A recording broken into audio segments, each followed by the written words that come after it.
Welcome to Ganesan media. இறைவனுடைய அருளால் நம்ம எல்லோரும் நல்லா இருப்போம். தொடர்ந்து ஆதரவு கொடுத்துட்ருக்குற எல்லாருக்கும் மனசார நன்றியை தெரிவிச்சுக்கிறப்பா. இன்றைக்கி என்ன வீடியோ வாங்க பார்ப்போம். அதுக்கு முன்னாடி லைக் பண்ணுங்கள், ஷேர் பண்ணுங்கள், சப்ஸ்கிரைப் பண்ணுங்கள், உங்களுடைய கருத்தை பதிவு பண்ணுங்கள். அருமையான வீடியோ. சில பேருக்கு இருக்கிறது போதும் அப்படின்னு தோணும். பல பேருக்கு இதை விட இன்னும் கொஞ்சம் நம்மளுக்கு பெட்டராக இருந்தால் நல்லா இருக்குமே, இந்த வசதி இருந்தால் நல்லா இருக்குமே, அந்த வசதி இருந்தால் நல்லா இருக்குமே அப்படின்னு தோணும். அதில் தவறே கிடையாது. ஏன்னா எல்லாத்தையும் ரசிக்கிறதுக்கு நல்ல உறவுகள், அதாவது ஒருத்தவங்க வளர்ச்சி அடைஞ்சால் அவங்கள வாழ்த்தணும். அப்படி வாழ்த்த மனசு இல்லைனா கூட பொறாமப்படக்கூடாது. நான் சொல்கிறது சரிதானப்பா. இப்போது என்ன வீடியோ அப்படிங்கிறத உங்களுக்கு காட்டுறேன்.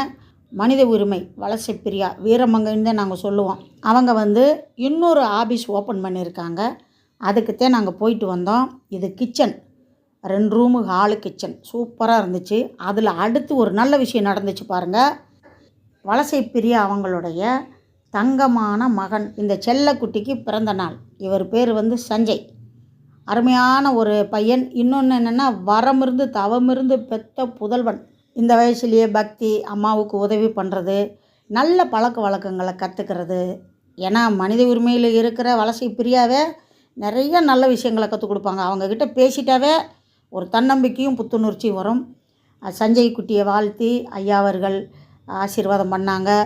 அப்புறம் பாரத மாதா ஆர்கே ராமலிங்க ஐயா அவங்க அருமையாக ஒரு வாழ்த்து செய்தி வாட்ஸ்அப்பில் போட்டிருந்தாங்க. நல்லா இருந்துச்சு. இன்னும் நிறைய பேர் போட்டிருந்தாங்க. அதுக்கப்புறம் நிறைய பேர் கிஃப்ட்டு கொடுத்தாங்க. இதெல்லாம் கொடுக்கும்போது பிள்ளைகளுக்கு ஒரு தன்னம்பிக்கை, ஒரு தைரியம் வரும். நானும் அன்பை வெளிப்படுத்திட்டு வந்தேன்.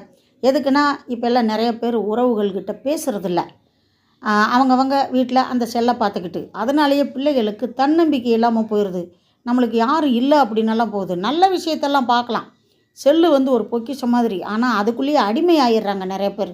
அப்படியெல்லாம் ஆகாமல் உறவுகளை சந்தித்து அவங்கக்கிட்ட பேசி ஒரு நல்ல விஷயம், பிள்ளைங்க அந்த ஸ்கூல்லலாம் கூட ஏதாவது போட்டியில் கலந்து ஜெயிச்சுக்கிட்டாங்கன்னா அவங்கள பாராட்டுறது. அப்போ அடுத்த பிள்ளைங்க நம்மளும் இதே மாதிரி பாராட்டு வாங்கணும் அப்படின்னு அவங்களுக்கு ஆசை வரும். பிள்ளைகளுக்கு ஒரு தன்னம்பிக்கையும் உற்சாகமும், நம்மளுக்கு இவ்வளோ ஆளுங்க இருக்காங்கப்பா, சொந்த பந்தம் இருக்குப்பா அப்படின்னு மனசில் ஒரு தைரியம் வரும். எல்லாத்துக்கும் நல்லது தானேப்பா உறவுகள் ஒன்றா இருந்தால். இப்போ பார்த்தீங்கன்னா எல்லோரும் சேர்ந்து ஃபோட்டோ எடுத்துகிட்டு, அப்புறம் நான் ஐஸ்கிரீம் சாப்பிட்டுட்டு, எல்லாருக்கும் அருமையான பிரியாணி ரெடி பண்ணியிருந்தாங்க. உறவுகளெல்லாம் ஒன்றா உட்காந்து சாப்பிட்டுட்டு சந்தோஷமாக வீட்டுக்கு வந்தோம். என்ன ஒரு விஷயம்னா, சஞ்சய்க்கு அன்னைக்கு 4-5 இடத்துல கேக்கு வெட்டுற வேலை. அங்கே இங்கேன்னு ஃப்ரெண்ட்ஸுங்கெல்லாம் நிறையா ஒரு இடத்துல கேக்கு வெட்டு பிறந்தநாள் கொண்டாடி தான் பார்த்துருக்கேன்.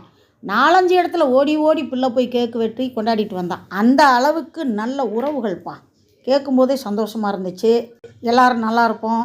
வீடியோ பிடிச்சிருக்குன்னு நினைக்கிறேன். முழுசாக வீடியோ பார்த்ததுக்கு ரொம்ப நன்றியை தெரிவிச்சுக்கிறப்பா. அடுத்த வீடியோவில் சந்திக்கலாம். அதுவரை பாய்ப்பா.